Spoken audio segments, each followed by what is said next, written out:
Bangladesh election commission গত 30/5/2024 তারিখে উপসচিব জনাব আতিউর রহমানের স্বাক্ষরিত পত্রে প্রার্থীকে ইলেকশন কমিশনের সম্মেলন কক্ষে এসে আচরণবিধি লঙ্ঘনজনিত বিষয়ে তাকে ব্যাখ্যা প্রদানের জন্য নির্দেশ দেওয়া হয়।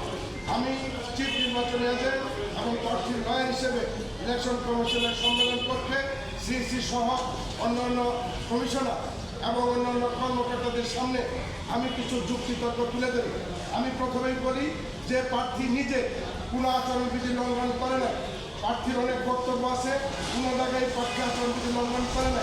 তারপরে আপনারা তদন্ত করেন না, তদন্ত ছাড়া আচরণবিধি যেটা আছে উপজেলা চেয়ারম্যান আচরণবিধি 33 বলা আছে প্রার্থী বা প্রার্থী নির্বাচনী এজেন্ট কোনো কর্মী হলে হবে না। যদি কোনো আচরণবিধি লঙ্ঘন করে তাহলে সেটা তদন্ত করতে হবে। আর দূরে বলা আছে তদন্ত প্রমাণ হলে আপনি অ্যাকশন নিতে পারবেন তাৎক্ষণিক। অত্যন্ত দুঃখাবহ পরিতাপের বিষয়, একটি সংবিধিবদ্ধ প্রতিষ্ঠান, স্বাধীন সার্বভৌম প্রতিষ্ঠান বাংলাদেশ ইলেকশন কমিশন আইনে এটাও বলা আছে তাৎক্ষণিক আদেশ দিতে হবে। আমাদের 2 তারিখে শুনানি করে আমাদের 5 তারিখে আদেশ দিচ্ছে।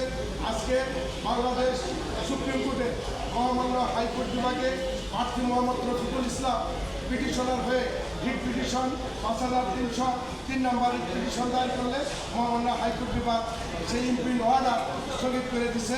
এখন থেকে রফিকুল ইসলাম আনারস প্রতীকে শৈশবাড়ি উপজেলা চেয়ারম্যান পদে 8 তারিখে নির্বাচনে পরিচালিত হবে। এই আদেশে মহামান্য হাইকোর্ট বিভাগ জারি করেছে। আমার নাম অ্যাডভোকেট মোহাম্মদ শহীদুল ইসলাম, চিফ নির্বাচনী এজেন্ট মোহাম্মদ রফিকুল ইসলাম, প্রতীক আনারস।